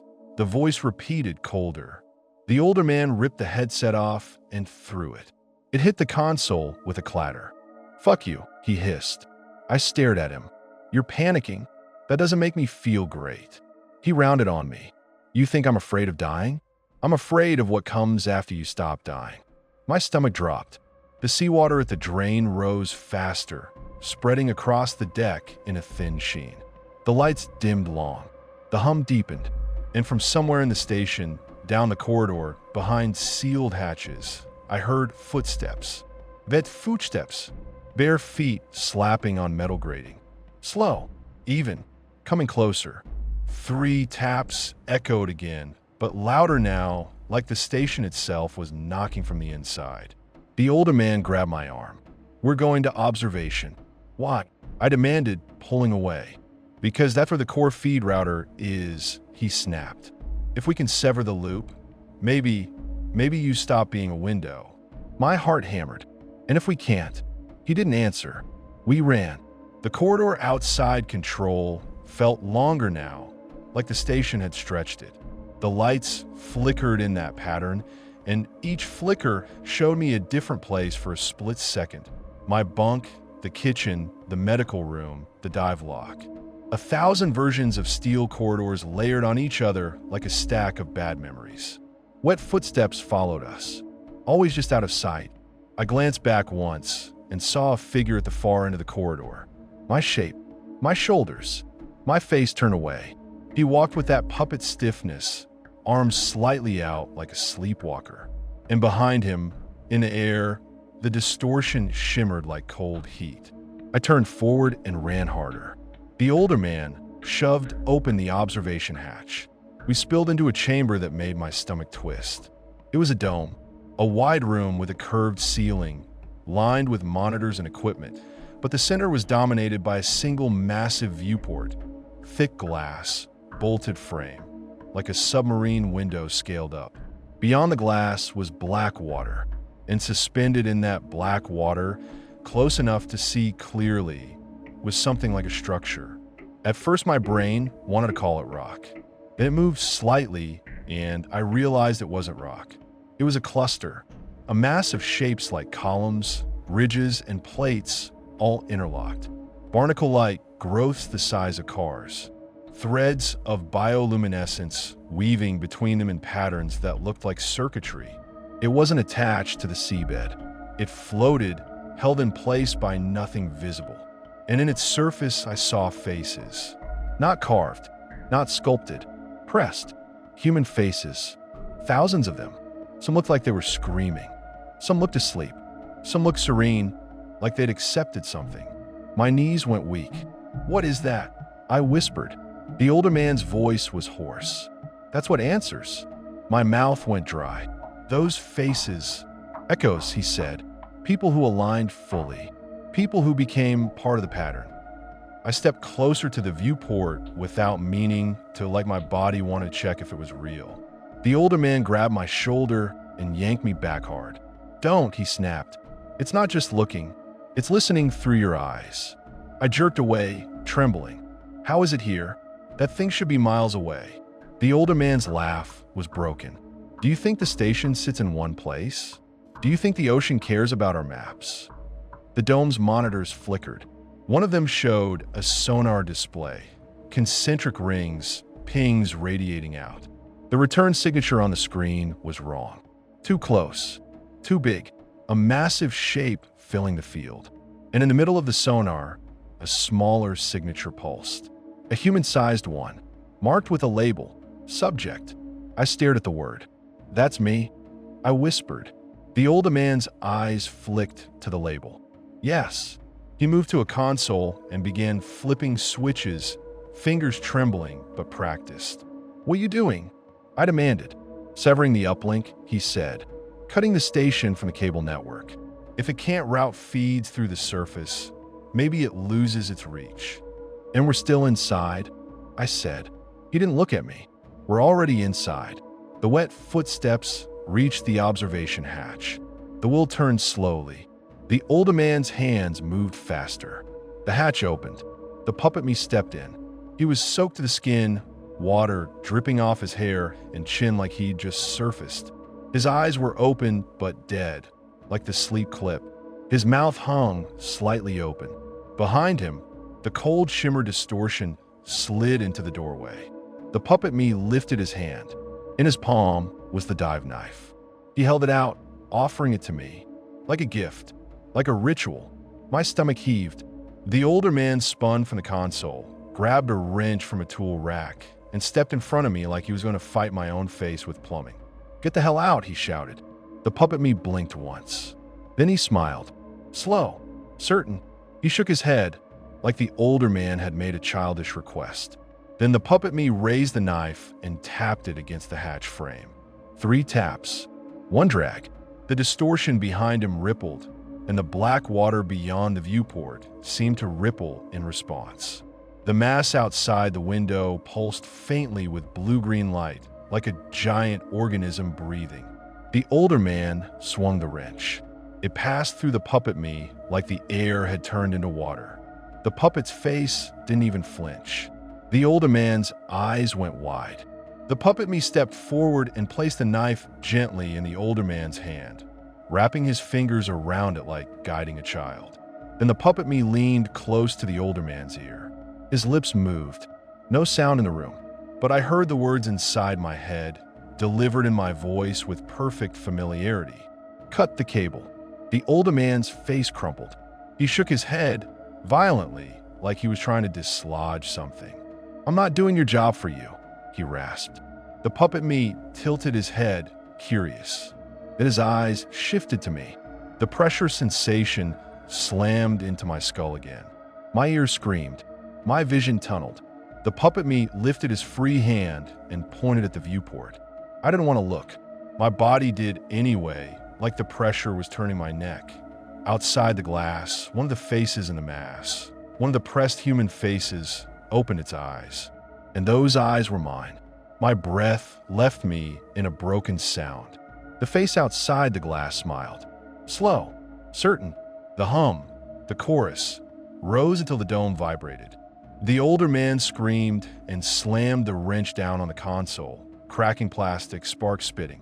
He grabbed a thick cable bundle running along the wall, one of the main lines feeding the router, and yanked it loose, exposing inner wiring. He shoved the knife into it and sawed.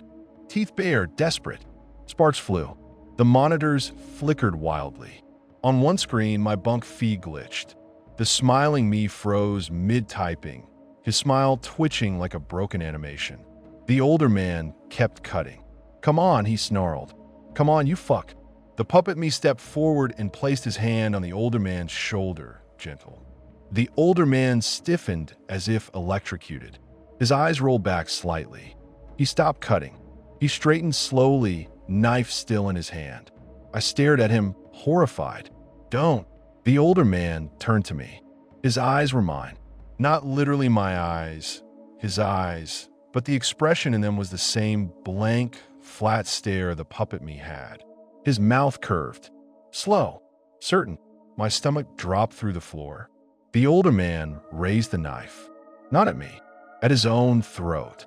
"No," I whispered, and my voice was tiny under the hum. The puppet me watched like a patient instructor. The older man pressed the blade to his skin, and I saw the slightest tremor in his hand, like a fragment of him was still inside, screaming. His lips moved.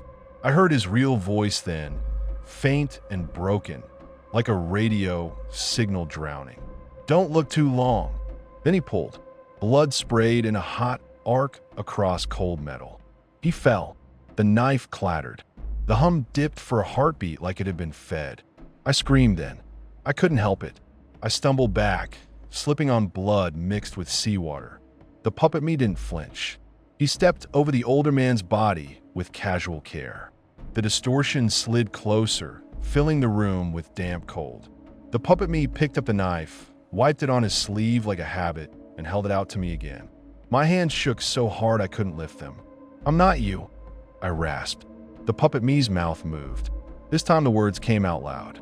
Not through the air, through the metal, through my teeth. "You are," he said in my voice. "You just don't know which one yet." I backed up until my spine hit the console. My lungs burned.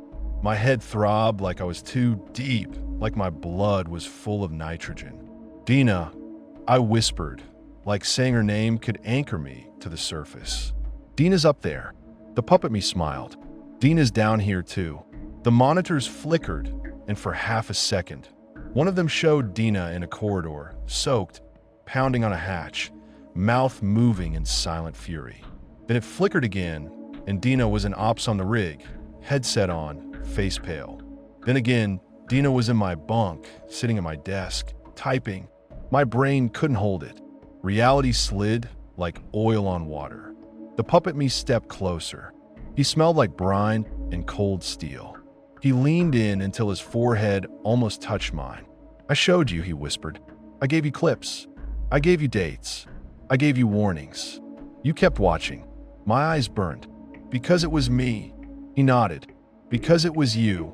The distortion behind him rippled, and I felt that pressure in my skull again, stronger. My ears popped painfully. My nose bled anew. I grabbed the console edge and tried to fight it. Tried to keep my thoughts mine. The puppet me lifted his hand and placed it against my cheek. His skin was cold, too cold, like something that had been in deep water for too long. And in that touch, memories hit me. Not mine. A corridor with a different paint color. A dive bell rocking. A woman screaming inside a helmet. A sonar room filled with cigarette smoke. A man knocking on steel with bloody knuckles until his fingers broke. The same motif. 3 taps. 1 drag. A code. A call. And something answering from outside. I gasped, choking on someone else's fear. The puppet me's voice softened. "It's not hungry the way you think. It's lonely. It listens. It repeats. It keeps what pays attention." My vision blurred. The massive structure outside the viewport pulsed, and the faces seemed to shift like ripples across a pond. "You're gonna make me part of that," I whispered. The puppet me smiled gently, like he was comforting a child. "No," he said. "You're gonna make you part of that." I already did. He pulled his hand away and pointed at the monitors. One screen showed my bunk again. The smiling me sat frozen, mid-smile, his fingers hovering over keys. The words on the laptop screen in the feed updated slowly, like someone typing through molasses. "If you're reading this, you're already late." My stomach twisted. Late. Like the date offsets. Like the slab clip 6 hours ahead. I looked down at my wrist out of habit. No watch, but I felt the time anyway, like the station was pressing it into my skin. The puppet me gestured toward a side door in the observation dome. A hatch labeled medical. "No," I whispered, backing up. The puppet me's smile didn't change. The distortion shimmered, and the floor beneath me went slicker, as seawater surged up from drains and seams, spreading fast now, ankle deep, then shin deep. The dome was flooding, not like a catastrophic burst, like the ocean had opened a tap. The hum rose. My chest tightened. Panic kicked hard. I ran, not toward medical, toward control, toward any hatch that might lead to a way out, a stairwell, a ladder, something. I hit the observation hatch wheel and spun. It turned. The hatch opened. The corridor beyond was filled with water up to waist height, sloshing dark. And standing in that water, facing me, was Dina, or someone wearing Dina. Her face was wet, eyes bright with rage and fear, hair plastered to her skull.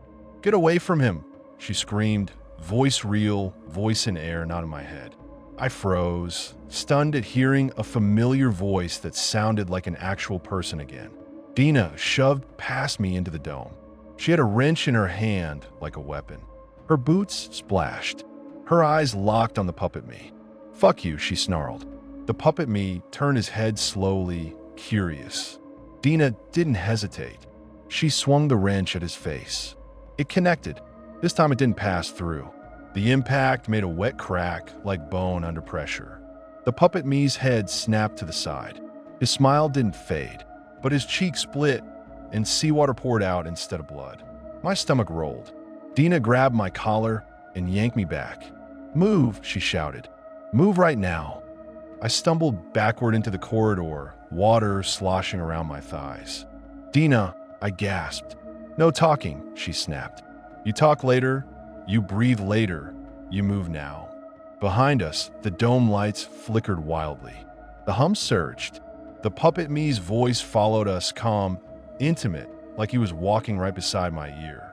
"She came back," he murmured. "She always comes back." Dina shoved me down the corridor toward the decompression lock. "No, Shuka. That's the only door it respects," Dina hissed. "Because it thinks it owns it." We reached the lock hatch. The wheel was already turning, like the station was eager.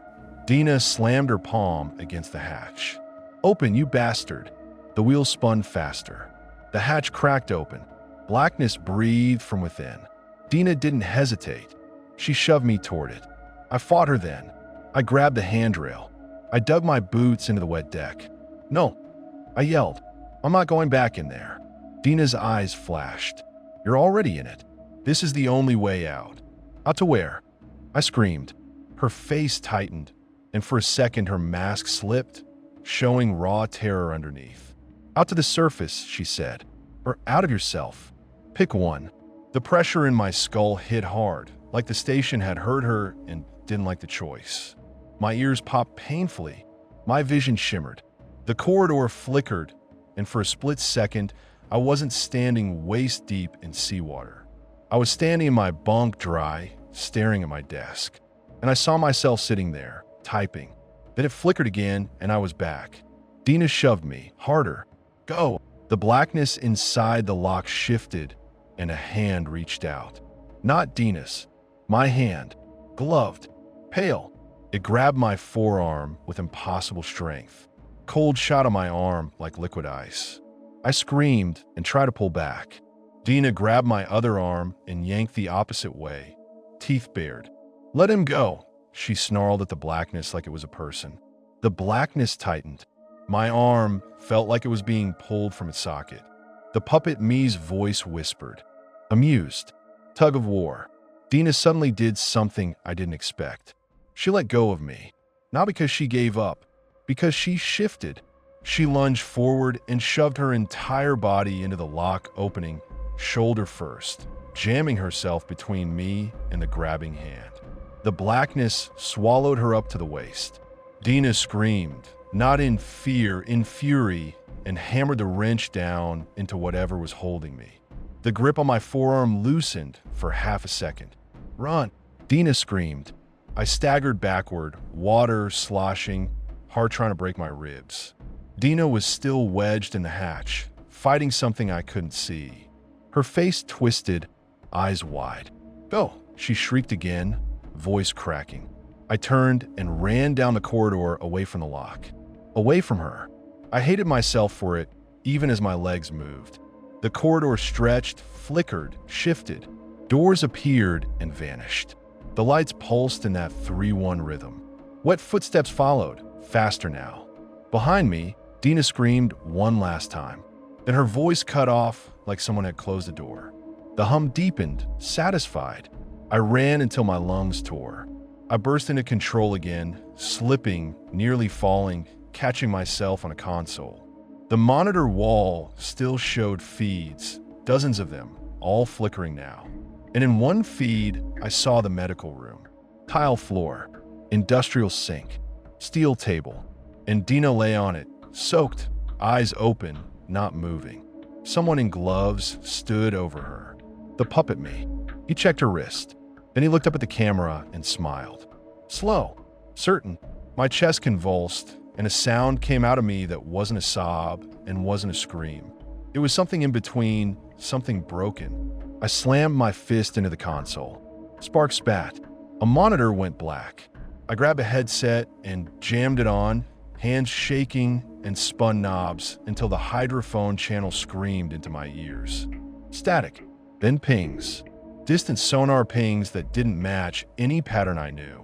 And underneath them, closer, like a heartbeat against metal. 3 taps. 1 drag. I ripped the headset off and threw it. I didn't care if it shattered. I grabbed the control panel the older man had been using and started flipping switches at random because I didn't know what else to do except break the mouth we'd built. Alarms chirped. Lights flickered. One of the monitors showed a map of the undersea cable network. A line pulsed, running from node 7B up toward the surface. Up toward my rig. Up toward my bunk. A thought hit me like cold water. It wasn't just the station. It was the link, the cable, the thing that carried voices and video and data through the ocean like nerves. If the station was a mouth, the cable was a tongue. And I had been feeding it, clipping, rewinding, staring. Attention traveling down that line like blood. I didn't have a plan. I didn't have permission. I had rage and terror and the certainty that if I didn't do something, I'd end up pressed into that floating mass outside the viewport. My face another quiet mask in a choir of drowned eyes. I yanked open a drawer under the console and found a red-handled lever behind a clear plastic cover labeled Emergency Uplink Sever. I stared at it. My hand shook. Somewhere deep in the station, something knocked again, faster now, impatient. 3 taps. 1 drag. The plastic cover fogged, condensation blooming like breath. A reflection appeared in it. My face, smiling. I didn't look away. I raised my fist and smashed the cover. Plastic cracked. Bits scattered. I grabbed the lever and pulled. The station screamed. Not literally through speakers. Through metal. Through my bones. The hum surged into a howl. Lights died, then flared red. Monitors flickered, showing the same image over and over. My bunk, my bunk, my bunk, the kitchen, the lock, the medical slab. The map monitor showed the cable line pulsing violently, then snapped. The pulsing stopped. For a heartbeat, everything went still. The hum dropped away like someone had turned off a generator. Silence slammed into the room so hard it made my ears ring. I stood there panting, hands still on the lever, waiting for the ocean to fall on me. Nothing happened. Then the station lights stabilized into a dim emergency glow. The monitor wall went mostly black. Only one feed remained. A live camera. My bunk. From behind my right shoulder. The smiling me sat frozen at the desk. But now his fingers weren't hovering. They were still. He turned his head slowly toward the camera. And this time, his eyes didn't slide like he was looking at me through a circuit. He looked straight into the lens. Straight at whoever was holding it. He opened his mouth and spoke. And for the first time, the audio came through the dead speakers in the control room, warped and wet, like it was traveling through water, even in air. "You cut the cable," he said in my voice. My skin went cold. "Good." He smiled wider. "You cut the cable," he repeated. "So now it doesn't need the cable." The floor beneath me trembled. Not like a quake, like something shifting weight. A deep groan rolled through the station. the sound of massive pressure settling. From a corridor outside control, water rushed. Not a trickle, a wave. Seawater slammed under the hatch seam, forced through like the station was squeezing it in with both hands. The emergency glow flickered. 3 times. One long dim. My stomach dropped. The smiling me on the bunk feed lifted his hand and tapped the desk. 3 taps. One drag. Then he leaned close to the camera and whispered, intimate, like he was talking into my ear. It comes through reflection now. The monitor went black. Every light in the control room died. Total darkness. I stood there, blind, hearing nothing but my own ragged breathing and water rushing somewhere close. The smell of brine was overwhelming, like my face was pressed into a tide pool. Something touched my shoulder. Cold. Ispun, swinging blindly. My hand hit nothing solid, just damp air. Then I heard it behind me. A soft, wet gurgle. A breath. Not human. Not animal. Like the ocean inhaling through steel. My flashlight, clipped to my belt, flicked on by itself, beam cutting a narrow cone through the dark. The beam landed on the wall, and in that thin light, I saw a reflection. Not in a mirror, not in glass. On painted steel, glossy with condensation. A reflection like the wall had become water. In the reflection stood me. Dry, clean coverall, patch on the shoulder, a wave around a trident. He held the camera. He smiled slowly, and his eyes were warm in a way mine aren't when I'm terrified. He lifted his free hand and waved exactly like before. Then he reached forward in the reflection and placed his palm against the wall, aligning it with where my own palm hovered inches away in the real world. The pressure slammed into my skull. My ears popped. My vision blurred. The reflection me whispered, and this time it wasn't in my head or through speakers. It was in the air, right in front of my face. Trade, he said. Spot. His smile didn't fade. You want Dina back. My throat closed. You want the surface back, he continued softly. You want your room, your monitors, your boring nights. You want to stop being watched. My breath shook. What do you want? He tilted his head, listening to something only he could hear. Then he tapped the wall. 3 taps. One drag. And behind that rhythm, faintly, I heard other taps, layered like hundreds of hands knocking from far away. A seat, he whispered. Someone has to sit at the console. Someone has to keep looking. That's what it is. That's all it is. A loop. A job. My stomach twisted. You're saying? I take your place. He nodded. You already did. You just haven't arrived yet. I backed away from the wall. I'm not doing this. He sighed, almost gently. You're tired. You're scared. You don't want to die on a slab. My mouth went dry. Was that real? His eyes softened in that fake empathy way that made my skin crawl. It's a route, he said. A possibility. A clip. A warning. The station throws your future at you until you walk into it. I shook my head violently.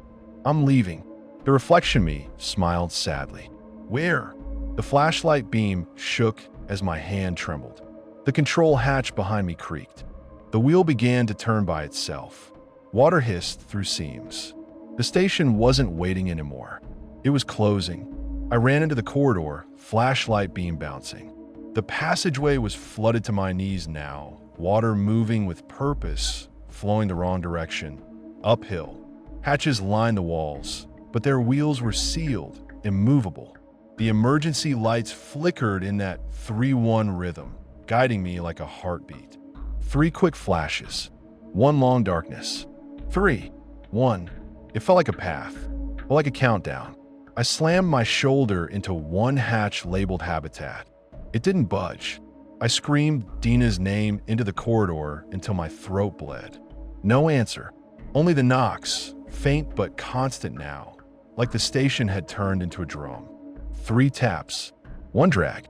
Ahead, the corridor ended at a round hatch I hadn't noticed before. No label. No stenciling. Just bare steel with a wheel. A porthole was set into it. The porthole glass was fogged, condensation thick. I wiped it with my sleeve. On the other side wasn't another corridor. It was my bunk, my rig bunk, dry, Lee, my desk, my laptop, my chair, and sitting at the desk with his back to the porthole was me. The smiling me, typing. My stomach lurched. I pressed my face to the glass, breath fogging it. Inside the bunk, the smiling me paused. He turned his head slowly, looking toward the porthole like he could feel my breath through the glass. He stood. He walked to the porthole. He leaned close, and on the other side of the glass, our faces aligned. Same scar, same crooked tooth. His eyes were clear and awake. Mine were wild. He smiled slowly, and his lips moved, silent. Then the audio came, not through speakers, not through a headset, through the porthole glass itself, vibrating my teeth. "Shift starts at 11, he whispered. My chest tightened. "Let me in." He tilted his head. "You are in." I slammed my fist against the hatch wheel. "Open the door." He raised his hand and placed his palm flat on the glass. I raised mine without thinking. Our palms met through the barrier. Cold shot at my arm again. The pressure in my skull slammed down. My ears screamed. The corridor around me flickered. For a split second, I was in my bunk dry, standing in front of the door, my palm on the wall. Then I was back in the corridor, water up to my thighs. The smiling me's mouth moved. "Trade," he whispered again. Behind me, the corridor water surged higher, up to my waist, cold and heavy. The station was filling. I couldn't breathe. Panic made my lungs seize. The hatch behind me, somewhere deep, slammed shut with a sound like a coffin lid. And in the water around my legs, something brushed my skin. Not a fish, not debris, a hand, cold fingers curling around my calf. My flashlight beam jerked downward. In the dark water, a face stared up at me. My last expression frozen, eyes wide, mouth open. An echo. The hand tightened. More hands joined, grabbing my thighs, my waist, tugging downward like the ocean itself had decided I belonged beneath. I screamed and clutched the hatch wheel with both hands. The wheel moved, not because I turned it, because something on the other side did. The hatch opened inward, not into the corridor, into my bunk. Warm air spilled out, smelling like detergent and stale coffee and human life. I scrambled forward, dragging myself through the opening as cold hands tried to keep me. I fell onto my bunk floor, gasping.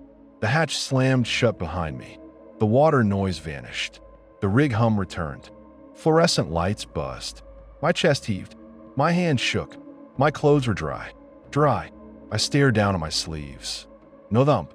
No verine. No blood. I whipped around to the desk. The laptop sat open, screen glowing. A document filled the screen. Text. Words. The words I'd been living. My stomach dropped. I looked at my hands. They weren't on the keyboard, but the cursor blinked like it was waiting. Then the keys began to click. Not from my fingers. From empty air. Words appeared on the screen, line by line, as if typed by an invisible hand. "You made it back. Now sit down." I backed away until my shoulders hit the wall. The porthole in my bunk door, the tiny window looking into the corridor, fogged with condensation, blooming from the edges inward like breath. A silhouette appeared behind the fog glass. Someone standing in the corridor, watching. The fog cleared just enough for me to see a face pressed close. My face, dry, calm, wearing a clean coverall with a wave-trident patch. He smiled slowly. Then he lifted his hand and knocked on the glass. 3 taps. 1 long drag. My knees went weak. "No, y whisperat." The laptop keys clicked again. "Shift starts at 11. You have 12 monitors. You just watch. If you see something worth flagging, you clip it." I stared at the words.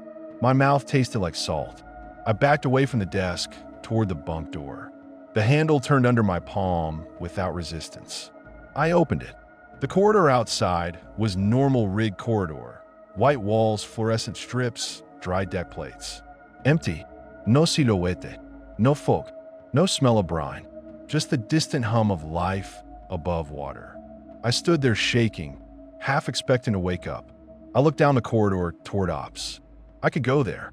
I could find Dina. I could tell Raul. I could scream at anyone who'd listen. But I knew, in the same gut way, when you're too deep in your body is lying to you, that it wouldn't matter. Because the system was still running. Because somewhere below, in a station that didn't exist on maps, someone was sitting at a console wall watching feeds. And one of those feeds was me. I shut my door, locked it, jammed the chair under it again like a child. I stared at my desk, at my laptop, at the blinking cursor. My phone sat on the edge of the desk. No notifications, no live feeds, no app access. Clean, as if nothing had happened. My hands shook as I reached for the laptop and moved the mouse. The document scrolled. It was long, so long I couldn't see the beginning. I scrolled faster, heart pounding, and saw fragments, lines I remembered saying, things I'd lived, exact phrases, words I hadn't typed.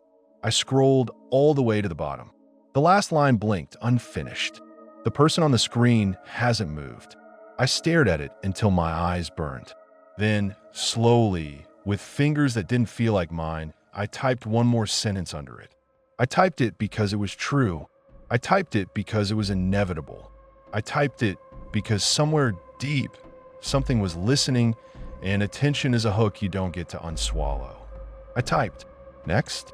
Then my hand stopped. I didn't. I sat there in the glow of the laptop, listening to the rig's metal groan. At 10:59, the overhead light flickered. 3 times. One long dim.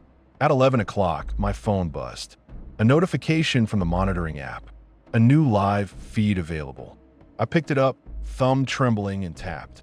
The screen loaded. It was my kitchen. No, not a kitchen, my bung, no, not. It was the operations module. My chair. My 12 monitors. The angle was from behind the operator's right shoulder. I could see the back of his head. I could see his hands on the keyboard. He was typing. I leaned closer, breath shallow. The operator on the screen lifted his head slightly, as if he could hear me. He didn't turn, but I could see his profile just enough. The scar on the eyebrow, the crooked tooth, me, and in the dark glass of the monitor wall behind him, I could see the reflection of the person holding the camera. Someone standing in the room with him, watching him work, holding a camera up at shoulder height, wearing a clean coverall with a wave trident patch, smiling slowly. Certain, I dropped the phone. It hit the floor with a dull crack. On the other side of my bunk door, something tapped on the metal. 3 quick knocks, 1 long drag, and I realized with a cold clarity that made my stomach twist that it wasn't knocking to get in. It was knocking to let me know my shift had started.